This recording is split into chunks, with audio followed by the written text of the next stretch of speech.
আবারও আর্জেন্টিনা দলে ফিরছেন পাওলো দিবালা, আর এমন কথাই জানিয়েছেন আর্জেন্টাইন কোচ লিওনেল স্ক্যালোনি। আগামী বিশ্বকাপ বাছাই পর্বের ম্যাচেও দিবালাকে দেখা যাওয়ার ব্যাপারটি বলেছে বিশেষ কিছু গণমাধ্যম। তবে আবারও জাতীয় দলে দেখা যাবে আর্জেন্টাইন মিডফিল্ডের জাদুকর দিবালাকে। দিবালার ফেরা নিয়ে বিস্তারিত থাকছে।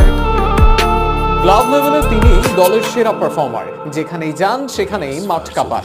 পারফরমেন্সে ধারাবাহিক তিনি, মরিনহোর মতো কোচদেরও থাকেন প্রিয় পাত্র হিসেবে। তবে ক্লাব লেভেলের পারফরমেন্স জাতীয় দলে আসলেই আর দেখা যায় না সেভাবে, বরং অনেক ক্ষেত্রে জাতীয় দলে থাকেন অবহেলিত। গত সিজনে রোমার হয়ে 26 গোলে রাখেন অবদান, 39 ম্যাচে 26 গোল, খেলতে পারেন অ্যাটাকিং মিডফিল্ড থেকে আক্রমণ ভাগের নানা পজিশনে। তবে এরপরও দলের বাইরে ছিলেন দিবালা।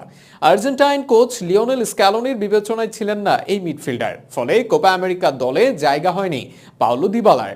অবশ্য ডাক না পাওয়ার যৌক্তিক কারণ